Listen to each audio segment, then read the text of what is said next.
Last lecture series में हमने कुछ क्वेश्चंस गेट 2021 के मेमोरी बेस्ड डिस्कस किए थे। रेस्ट ऑफ द जो क्वेश्चंस हैं हम अपने इस नेक्स्ट सेकंड लेक्चर सीरीज़ में डिस्कस करेंगे गेट 2021 के। ठीक है। सो फर्स्ट क्वेश्चन जो मैंने लिया है वो दिया है कि क्वांटम हार्मोनिक ऑक्सीलेटर है और ये ऑक्सीलेटर साई दिया हुआ है जो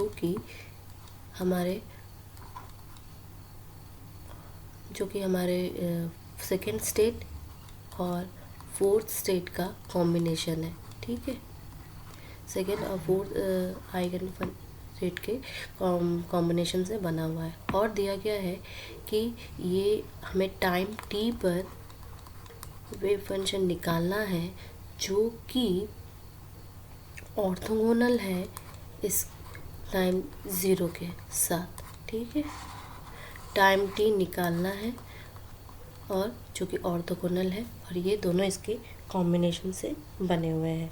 ठीक है, तो अब इसका सॉल्यूशन हम कैसे करेंगे, देखिए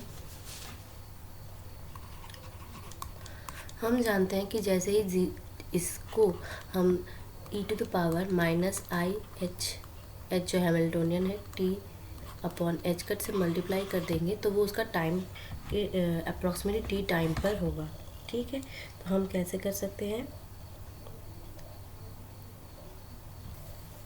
इसका निकालना है और इसकी टाइम भी, इसका मेनली हमें जो क्वेश्चन दिया हुआ है टाइम निकालना है। ठीक है, ये टाइम निकालना है और इस वेव फंक्शन का t टाइम निकालना है।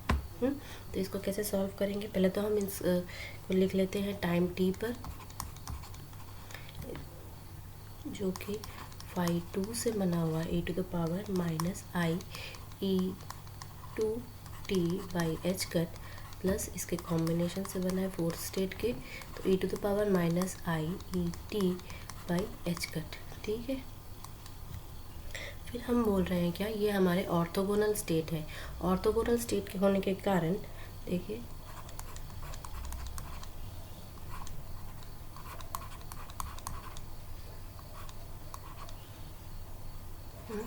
ऑर्थोगोनल स्टेट है तो इसको हम ऐसे लिख सकते हैं। और एक ऑर्थोगोनलिटी प्रॉपर्टी, अब जब ये होगा तो इसमें ये दोनों के भी आने चाहिए ना, तो क्या हो जाएगा कि फाई 2 और फाई 2 के साथ ही इक्वल टू 1 आएगा और जब ये 4 के साथ होगा तभी 1 के बराबर आएगा। बाकी रेस्ट केस में क्या हो जाता है, 0 हो जाएगा। जैसे कि फाई 1 फाई 2 फाई 4 लेंगे या फाई 4 फाई 2 लेंगे इक्वल टू 0 हो जाएगा। ठीक है, अब नेक्स्ट हम क्या करेंगे, इस वेव फंक्शन को हम इसका टाइम निकालेंगे। तो टाइम कैसे निकालते हैं, क्योंकि ये ऑर्थोगोनलिटी कंडीशन पर है तो इसमें इन दोनों का जब निकालेंगे तो ये तो 1 हो जाएगा, बाकी रेस्ट ऑफ चीज़ 0 हो जाएगी। तो इसका मतलब हमारे पास क्या इक्वेशन आया, e⁻⁻ie2t/h cut plus e⁻⁻ie4t/h cut, sorry यहाँ पे e4 होगा, नेक्स्ट इज इक्वल टू 0। अब इसको सॉल्व करते हैं, पेज चेंज। इसको जब हम लोग सॉल्व करेंगे देखिए कैसे होगा, e⁻⁻ie2t/h cut is equal to e⁻⁻e4t/h cut. ठीक है, तो इसको 0 के बराबर करेंगे, e⁻⁻e2 -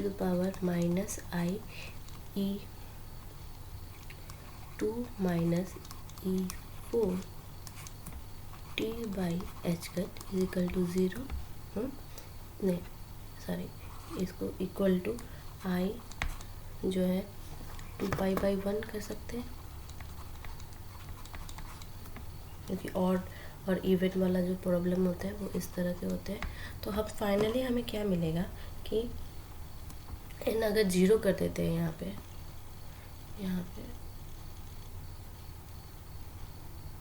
ये n है। ठीक है, अब n को 0 कर देते हैं तो हमारा आंसर क्या आ जाएगा, i बचेगा।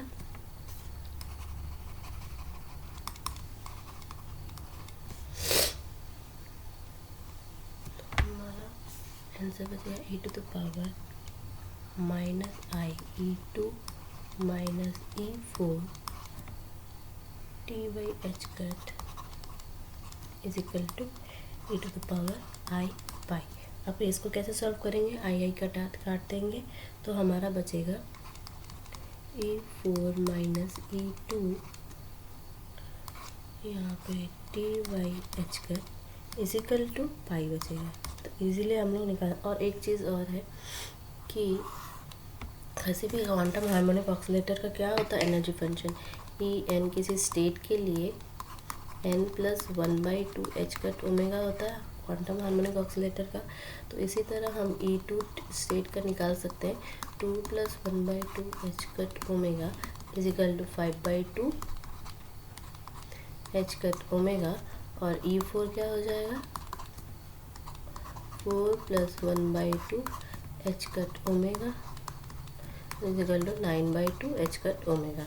तो इन दोनों का E2, क्योंकि हमें यहाँ पे E4 माइनस निकालना है, E4 माइनस E2 तो इज इक्वल टू क्या हो जाएगा 9/2 माइनस 5/2 एच कट ओमेगा। ठीक है, तो यहाँ पे आंसर आ जाएगा हमारा 2 एच कट ओमेगा। हम जब इस 2 एच कट ओमेगा को यहाँ पे पुट करेंगे 2t h cut omega upon h cut is equal to pi. तो एच कट कट गया, t इज इक्वल टू क्या बचेगा पाई अपॉन 2 ओमेगा। तो इस टाइम पर वो इक्वेशन जो दिया हुआ आंसर था हमारा, जिसकी टाइम हमें निकालनी थी वेव फंक्शन ऑफ t की, वो क्या हो जाएगा, ये हो जाएगा। Okay, move to the next question. देखिए नेक्स्ट क्वेश्चन जो था एक सोलेनॉइड दिया हुआ है। ठीक है, सोलेनॉइड पर हमारा जो मैग्नेटिक फील्ड वेक्टर है, मैग्नेटिक पोटेंशियल वेक्टर जो है ए, उसका आर के साथ वेरिएशन चाहिए था ग्राफ।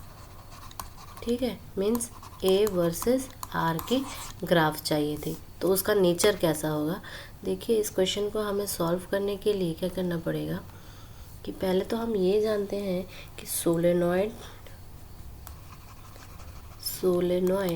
का जो मैग्नेटिक फील्ड होता है, ये अगर सोलेनॉइड है तो इसका हम interior magnetic field I N देखेंगे और एक्सटीरियर पर मैग्नेटिक फील्ड देखेंगे। ठीक है, तो बी इनसाइड क्या होगा, mu naught N I Z direction में होगी, मतलब इसके एक्सिस के डायरेक्शन पे होगी।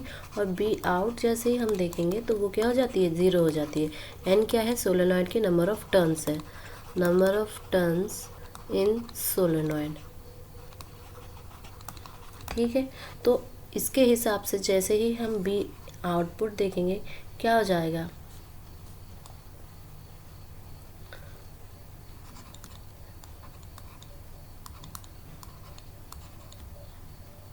ये वेक्टर पोटेंशियल है, इसका मैग्नेटिक वेक्टर पोटेंशियल है। तो म्यू नॉट एन आई R/2 हो जाएगी और फाई की डायरेक्शन में होगी।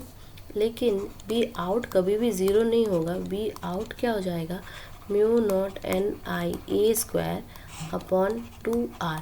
आर देखो at a distance, means measuring at a distance. ठीक है, आर। और जबकि ए जो है, ये जो कॉइल है, इसकी कोई रेडियस तो होगी ना, ए है, तो ये क्या है, रेडियस ऑफ सोलेनॉइड। ठीक है, रेडियस ऑफ सोलेनॉइड। तो देखो इसका और इसका वेरिएशन 1/r के कारण है आउटसाइड में, और इसका इनसाइड में डायरेक्टली प्रोपोर्शनल है।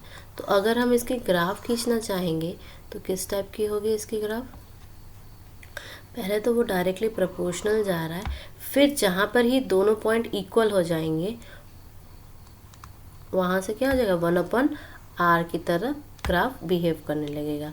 तो इस एक्सिस पे हम r लेंगे, इस एक्सिस पे हम a लेंगे, क्योंकि हमारा मैग्नेटिक पोटेंशियल होगा।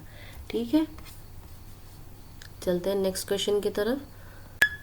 नेक्स्ट क्वेश्चन में क्या बोला है कि हमें मैच द फॉलोइंग करना है, जिसमें कि हमारे ग्रुप ऑफ स्टैटिस्टिकल जो डिस्ट्रीब्यूशन है, जो कि क्या है, एक मैक्सवेल बोल्ट्जमैन एंड इक्वेशन है, देखिए बोला है मैच करने के लिए जहाँ पे हमारे 2 पार्टिकल्स हैं और उनकी 3 एनर्जी स्टेट है, 0 एम ई और 2 ई, 3 स्टेट्स हैं और हमें इसकी मैचिंग करनी है सबके किसका, पार्टीशन फंक्शन की मैच, ठीक है। पार्टीशन फंक्शन की मैचिंग करनी है तो जो क्या क्या है हमारे पास, जेड एम बी है। जेड एम बी किस में है, इनडिस्टिंग्विशेबल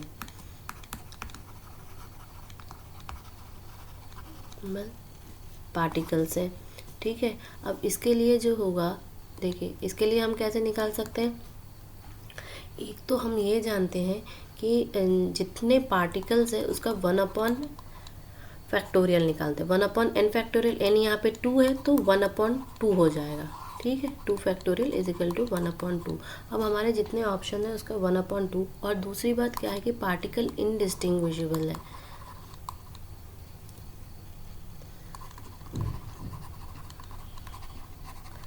तो पार्टिकल जैसे इनडिस्टिंग्विशेबल होंगे तो इसके मैचिंग पर क्या हो जाएगा, 1/e⁻ beta E plus e⁻ -2 beta e/2, ठीक है।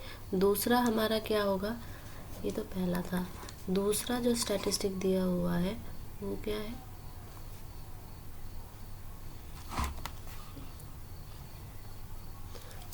जेड एम बी किस्म का ही है लेकिन पार्टिकल जो है डिस्टिंग्विशेबल है,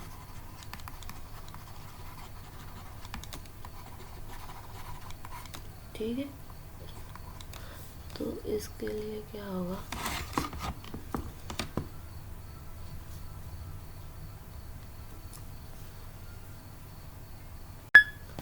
दूसरा क्या है हमारा, पार्टिकल जो डिस्टिंग्विशेबल है। अब डिस्टिंग्विशेबल के समय पॉइंट्स कुछ डिफरेंट हो जाती हैं, वो क्या हो जाएगा कि हम जो अगर gi⁻n हो जाता है, ठीक है, डिस्टिंग्विशेबल के समय, तो हमारे जो number of ways of arrangement है, ये क्या है, number of ways of arrangement, ठीक है। तो इसको जब हम यहाँ पर इनपुट करेंगे, एक बार मैं इसको डिस्टिंग्विशन कर देती हूँ, इसके लिए निकालेंगे, ठीक है। तो इसको जब निकालना है तो 3 स्टेट्स हैं और 2 पार्टिकल है, तो 3⁻² कर देंगे तो क्या हो जाएगा, इस पर 9 हो जाएगा। तो हमें 9 टर्म्स जिसमें मिलेंगे वो हमारे डिस्टिंग्विशेबल पार्टिकल्स के होंगे। तो इसका आंसर क्या हो जाएगा, 1 + e⁻ beta E plus e⁻ -2 beta ई का होल स्क्वायर। देखिए इसमें जो हमारे टर्म्स आएंगे वो 9 टर्म्स आएंगे। नेक्स्ट जो था हमारा बोल्ट्जमैन, नेक्स्ट हमारा बोस आइंस्टाइन कंडेंसेशन पर था, अब फर्मी डिराक। तो देखो तीसरा जेड किसका, बोस आइंस्टाइन का।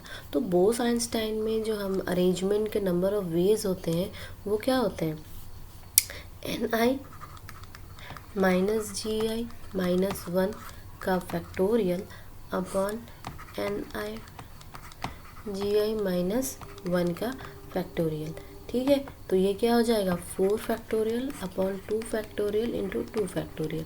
तो इसको जब सॉल्व करेंगे 4 × 3 × 2 × 1 अपॉन 2 × 2, तो इसका आंसर क्या आ जाएगा हमारा, 6 आ जाएगा, ठीक है। तो इसमें जब हम इसको अरेंज करेंगे, जस्ट अ मिनट प्लीज, इसको जब हम अरेंज करेंगे तो क्या हो जाएगा हमारा, 1 + e⁻ beta E plus 2 × e⁻2 beta E plus e⁻−3 beta E plus e⁻−4 beta ई। देखो यहाँ पे कितने टर्म है, 1 2 3 4 5 6, ठीक है। तो टर्म्स कितने हैं, 1 1 + 2 + 1 + 1, ठीक है। तो टोटल 6 टर्म्स हैं। इसका मतलब ये जेड बी टाइप के पार्टिकल्स क्या होते हैं, इंटीग्रल मल्टीपल ऑफ स्पिन। ठीक है, नेक्स्ट जो चौथा हमारा था वो है फर्मी डिराक पर। जेड किसका, फर्मी डिराक किस्म के पार्टिकल्स। तो फर्मी डिराक किस्म के पार्टिकल्स जो होते हैं उनके हाफ इंटीग्रल मल्टीपल होते हैं। तो इसका अरेंजमेंट क्या होगा, इसका अरेंजमेंट होगा कॉम्बिनेशन वाला।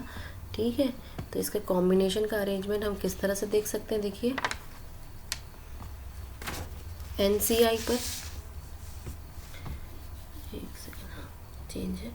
सो इसका जो नंबर ऑफ वेज जो W है अरेंजमेंट का, GI ऑफ NI। ठीक है, तो G ऑफ CI NI मतलब 3C2 हो जाएगा। ठीक है, तो 3C2 को जब हम लिख सकते हैं तो इसमें कितने टर्म्स आने चाहिए, 3 टर्म्स आने चाहिए। टर्म्स जो हमारे हैं वो 3 है टोटल। तो इसका आंसर क्या हो जाएगा, e⁻³ beta E plus (-2 beta E plus e⁻⁻β E। ठीक है, आई होप आपको कोई प्रॉब्लम नहीं आई होगी। नेक्स्ट चलिए हम चलते हैं अपने दूसरे क्वेश्चन की ओर। दूसरा क्वेश्चन क्या है कि अब हम अपने जो क्या कहते हैं स्पिन पार्टिकल्स हैं, इन स्पिन पार्टिकल्स का निकालते हैं। स्पिन पार्टिकल्स के वेरिएशंस कैसे निकाल सकते हैं वो देखते हैं। ठीक है, जैसे देखिए एक हमारा क्वेश्चन था कि सेमीकंडक्टर के ऊपर। ठीक है, सेमीकंडक्टर मटेरियल क्या था कि मैच करना था, मैचिंग करनी थी। जो राइट ऑप्शन है, राइट ऑप्शन का मैच करना था। एक है हमारा डायरेक्ट बैंड गैप का, डायरेक्ट बैंड गैप, दूसरा है indirect band gap,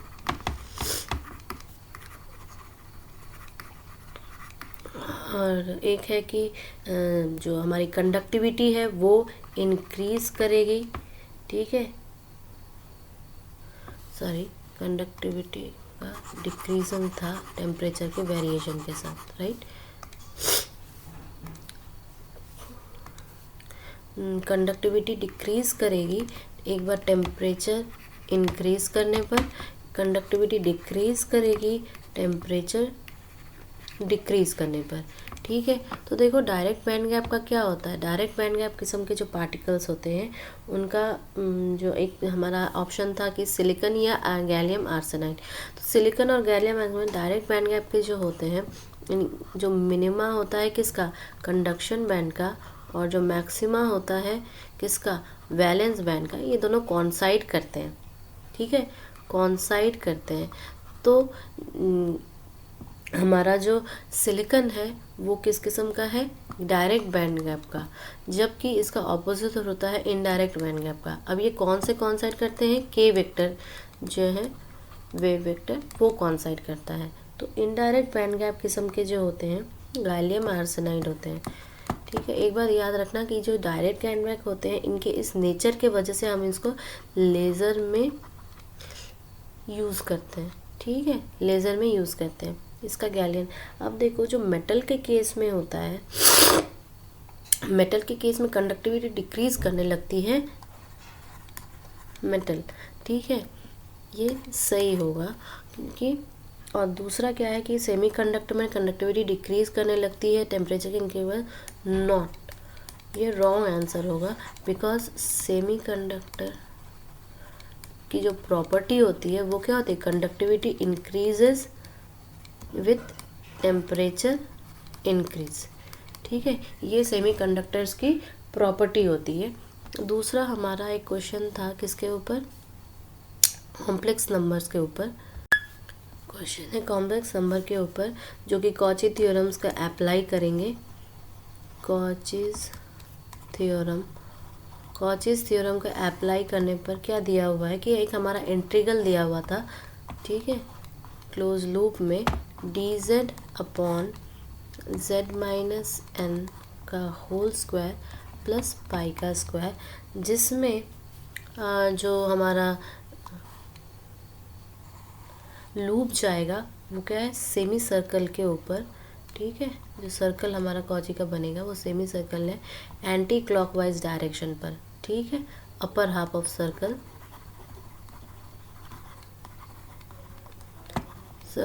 and anti clockwise.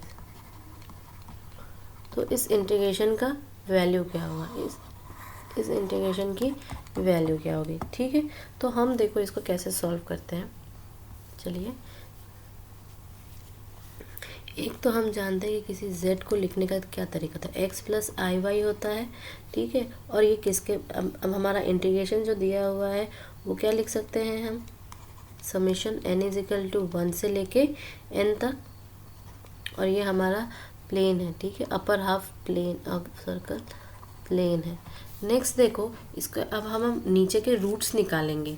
तो नीचे के रूट्स निकालने का तरीका क्या होता है कि z माइनस एन का whole square plus pi square को हम इक्वल टू 0 कर देंगे। तो हम इसके क्या निकालेंगे, पोल्स निकालेंगे, ठीक है।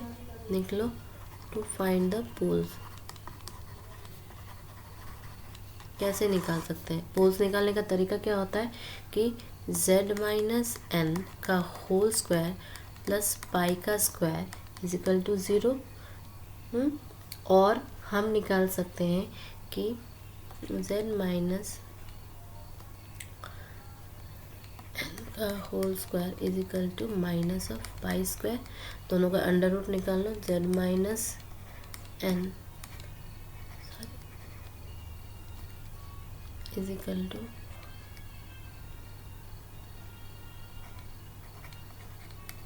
प्लस माइनस पाई, ठीक है। ओके, तो अब इस z को हम क्या लिख सकते हैं, z is equal to pi I plus N and z is equal to pi I minus N. अच्छा, पाई की वैल्यू हमारी प्लस माइनस है ना। तो देखो इस पॉइंट को हम नहीं लेंगे, we shouldn't be suppose to consider this point. इस पोल को हम नहीं कंसिडर करेंगे, why, because out of the circle चला जाएगा, आउट ऑफ द सर्कल चला जाएगा, ठीक है।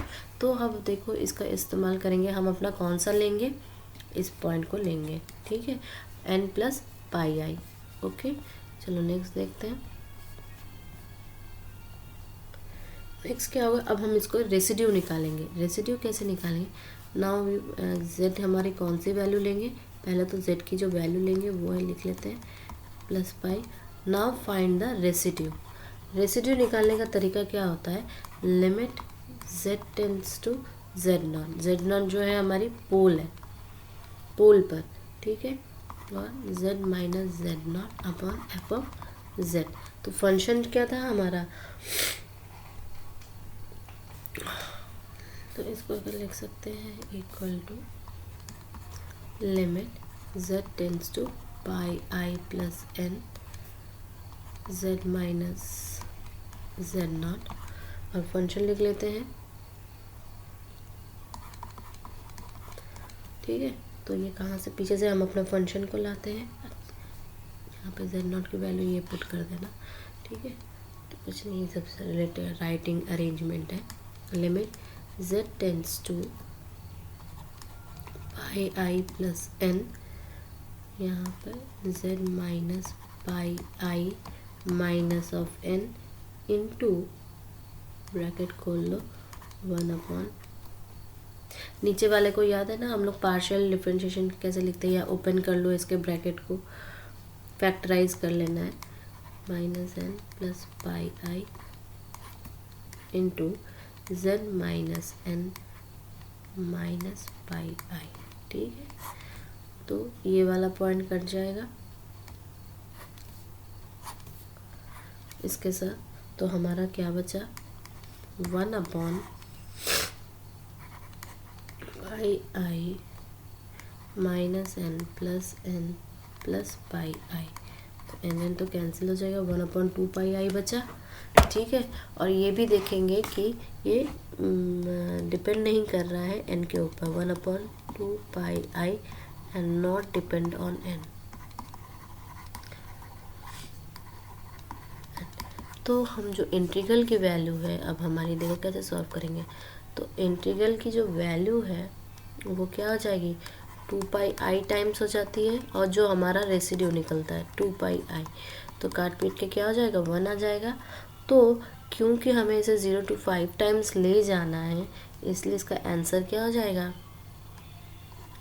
लिमिट क्या है हमारी 0 से लेके 5 तक है, तो n is equal to 1 to 5 है, तो 5 इंटू 1 इज इक्वल टू 5। ये है इसका आंसर। ओके, नेक्स्ट क्वेश्चन की तरफ चलते हैं। नेक्स्ट जो क्वेश्चन है ये हमारा एक न्यूक्लियर का क्वेश्चन है, गामा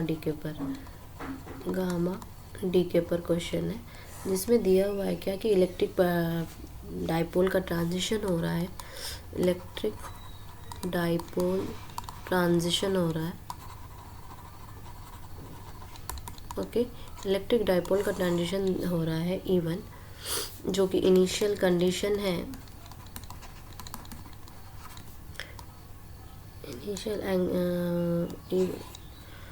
इसका जो एंगुलर मोमेंटम की पेयरिटी दी हुई है, एंगुलर मोमेंटम पेयरिटी, ठीक है, क्या दिया हुआ है, Ji फाइनल है जिसके 2+ स्टेट पर है। ठीक है, अब हमें क्या करना है कि J जो फाइनल पर आएगी एंगुलर मोमेंटम पेयरिटी, वो फाइंड आउट करनी है, इसके ऑल पॉसिबल वैल्यूज़ फाइंड करनी है। ठीक है, तो हम क्या करेंगे कि देखो, इसको सॉल्व करने का जो तरीका होता है, इसमें थोड़ा सा बस कंसेप्ट बेस लगेगा। वो क्या होगा कि हम जानते हैं कि अगर हमारा electric dipole solution, electric dipole transition अगर E1 है, तो देखो पेयरिटी क्या हो जाती है, पेयरिटी जो होती है -1 to the power L होती है।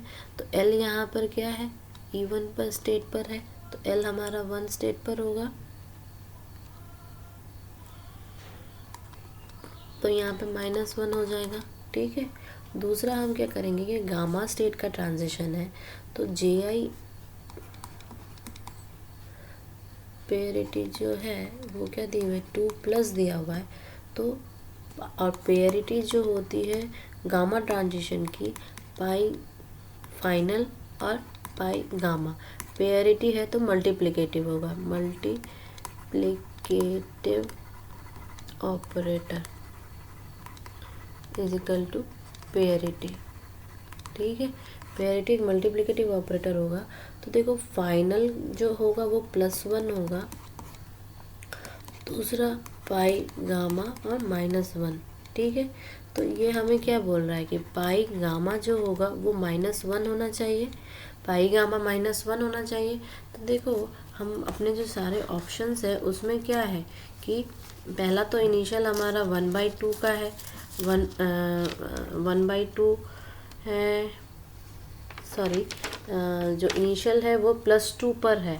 ठीक है, तो हम क्या कर सकते हैं, L की जो वैल्यू है वो कहाँ से कहाँ तक जानी चाहिए, एंगुलर मोमेंटम, ये जो L की वैल्यू है वो कहाँ से कहाँ तक जानी चाहिए, ये हमारी Ji - Jf से लेकर Ji + Jf तक जानी चाहिए। ठीक है, तो J फाइनल क्या क्या हो सकता है, 1- या 2- या 3- हो सकता है। ठीक है, सिंस यहाँ से यहाँ तक ले जाना सकते हैं, और हमारा पेरिटी 2+ दिया हुआ है ऑलरेडी, और पाई गामा हमारा -1 आया है।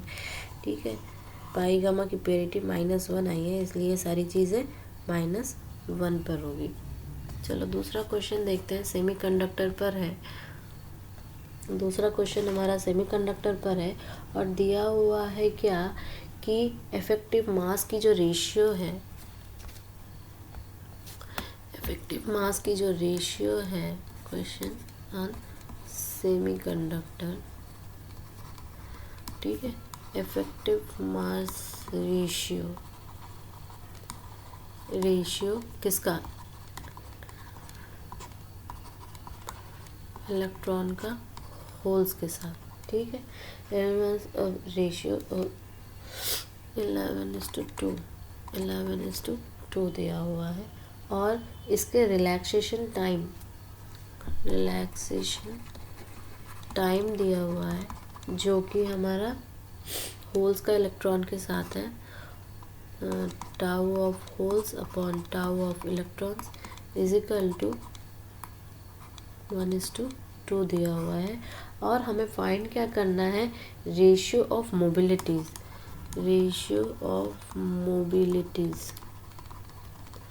क्या होगा, किसका, मोबिलिटी अगर म्यू एच का म्यू ई के साथ, ठीक है। इसकी रेशियो फाइंड करनी होगी ना। इसको सॉल्व करने के बस 4-5 फार्मूले होते हैं, फार्मूले के हेल्प से ही हम इसको फाइंड आउट करेंगे। देखिए कैसे,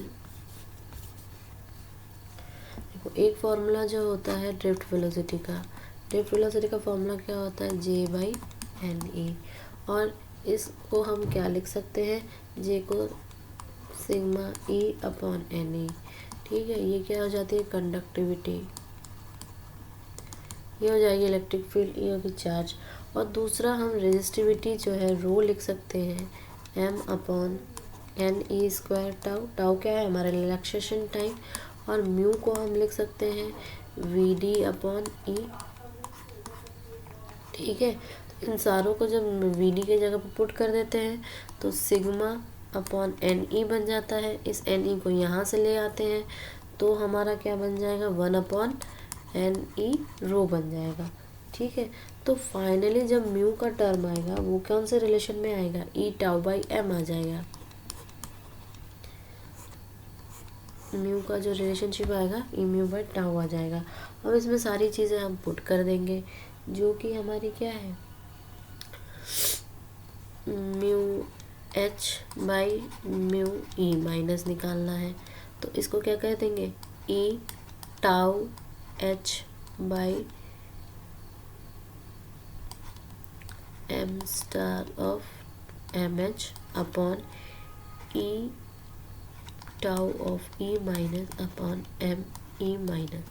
ठीक है। ऐसा करने के बाद हम क्या देखेंगे, 11/2 इंटू 1/2 इज इक्वल टू 11/4। तो इसका रेशियो क्या हो जाएगा, 11/4। इसका रेशियो म्यू एच अपन म्यू एच का, ठीक है। ओके, नाउ नेक्स्ट हम मूव करते हैं अपने दूसरे क्वेश्चंस की ओर। देखिए ये वाला एक क्लासिकल मैकेनिक्स का क्वेश्चन है जो कि बताए कि ए और बी जो दो किस्म के वेक्टर हैं जो कि कांस्टेंट वेक्टर्स हैं, ठीक है। और क्या बोला है, क्यू और पी दोनों क्या है, कॉन्जुगेट पोजीशन एंड मोमेंटम्स हैं, ठीक है।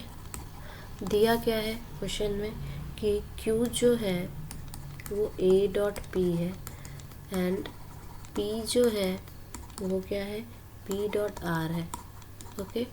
Q जो है B.R है। अब हमें बोला गया है कि ये दोनों कैनोनिकल मतलब ट्रांसफॉर्मेशन को सेटिस्फाई करते हैं,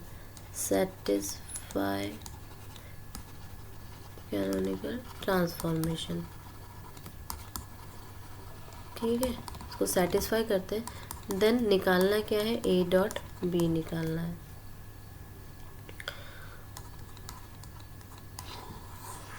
ठीक है।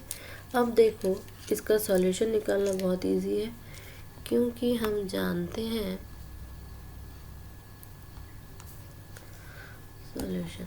देखो whenever there is a canonical we have satisfied canonical transformation,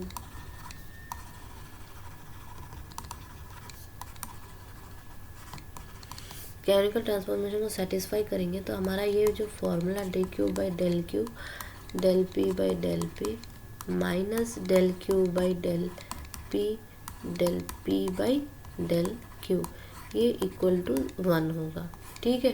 अब देखो डायरेक्टली हम देख सकते हैं क्या, क्यू में क्यू का कोई फंक्शन नहीं है और पी में पी का कोई फंक्शन नहीं है, तो ये पार्ट हमारा क्या हो जाएगा, इक्वल टू 0 हो गया, no functions, variable dependence, variable dependence. ठीक है, तो बचा क्या, ये सिर्फ मेरा, तो ये क्या हो जाएगा, del q by del p by del q is equal to -1 बचा। ठीक है, अब हम इसको निकाल लेंगे, कैसे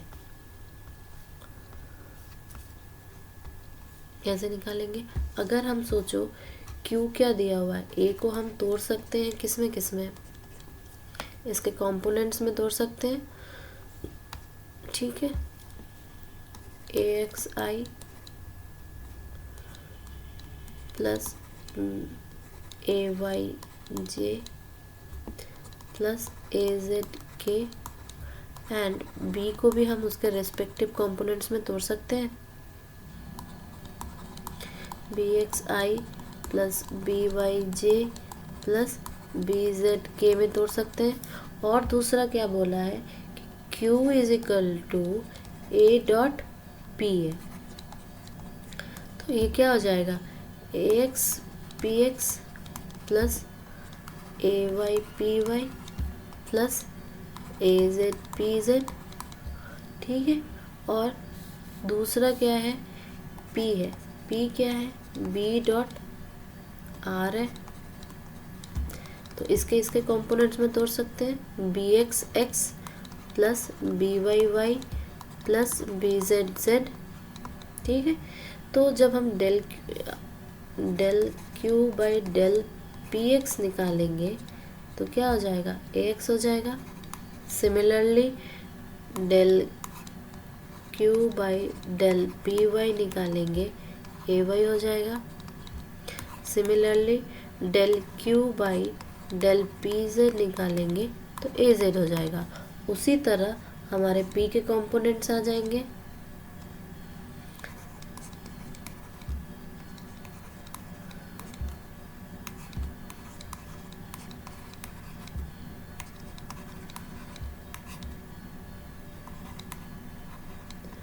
del P by del Z निकालेंगे तो B3 आ जाएगा। इन तीनों को मिला के हम क्या देख रहे हैं, A dot B is equal to -1, ये है हमारा रेस्पेक्टिव आंसर। ओके, और दूसरा क्वेश्चन है हमारा स्प्लिटिंग के ऊपर। देखिए ये क्वेश्चन था जो कि क्वांटम मैकेनिक्स का था, जिसमें प्रोबेबिलिटी ऑफ SX निकालनी थी h cut plus h cut by 2 के लिए, और हमारा स्टेट फंक्शन दिया हुआ था 1/3 2 प्लस i 2।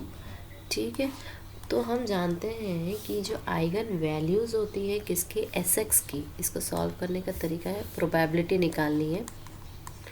ठीक है, h कट प्लस 2 के निकालनी है प्रोबेबिलिटी ऑकरेंस की। तो इसको सॉल्यूशन जो है, अगर हम देखना चाहें कि आइगन वैल्यू SX क्या हो जाती है, 1/2 h कट सिग्मा x, ये है पॉली मैट्रिक्स x कंपोनेंट, और ये क्या हो जाती है, उसकी आइगन वैल्यू हो जाती है। तो सबसे पहले हम क्या करेंगे, नॉर्मलाइज वेव फंक्शन बनाएंगे, और हम जानते हैं sigma x is equal to 0,1,10 होता है। ठीक है, तो अगर हम इसको करना चाहें, SX को फुल फॉर्म में लिखना चाहे तो क्या हो जाएगा, h कट बाई 2 और सिग्मा x की जगह हम लिख देंगे 0,1,10। इसको अब नॉर्मलाइज करना है, नॉर्मलाइज करने के लिए हम क्या कहेंगे, इक्वल टू इसके वेव फंक्शंस के लिख देंगे, आइगन फंक्शंस के साथ ए बी, सोचिए इसका कोई आइगन फंक्शन हो गया तो दोनों तरफ इसका मल्टीप्लाई होगा a/2 का। तो सिमिलरली हमें क्या मिलेगा, बी ए एक column vector is equal to A B एक column vector, this implies that A is equal to B. Next हम क्या पाएंगे कि इसका जो पॉजिटिव h कट बाई 2 होगा वो केस की प्रोबेबिलिटी फंक्शन हो जाएगी 1 1, और जैसे ही हम माइनस एच कट बाई 2 लेते हैं तो उसका -1 1 हो जाता है, ये एक एक्स्ट्रा है. So what we get the corresponding normalised eigenfunction, normalised eigenfunction वो हो जाएगा 1/√2 1 1 स्टेट के लिए. अब हम इसका इम्प्लीमेंट करेंगे इसके प्रोबेबिलिटी को फाइंड करने का. तो उसके लिए क्या हो जाएगा, लिख लेते हैं पहले कि normalised eigenfunction is equal to 1/√2 1 1 is equal to A B, जो कि किसकी है, S X is equal to 1/h2 की है. ठीक है. अब इसको हम प्रोबेबिलिटी फाइंड करने के लिए C1 स्क्वायर मॉड निकालेंगे, क्योंकि हम इसको कॉम्बिनेशन पर लिख रहे हैं.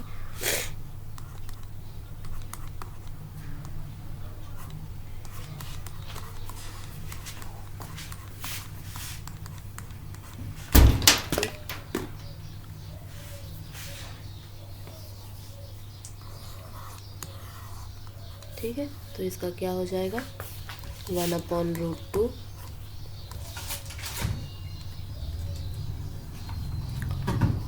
1 1 कॉलम है, सॉरी 3 2 प्लस आई और 2 का स्क्वायर हो जाएगा. ठीक है. तो इसका आंसर क्या हो जाएगा 1/18 2 प्लस आई प्लस 2 स्क्वायर होल स्क्वायर. तो ये हो जाएगा 1/18. ठीक है. 4 प्लस आई का square is equal to 1/18 4 plus i 4 minus i is equal to 1/18 16 plus 1 is equal to 17/18.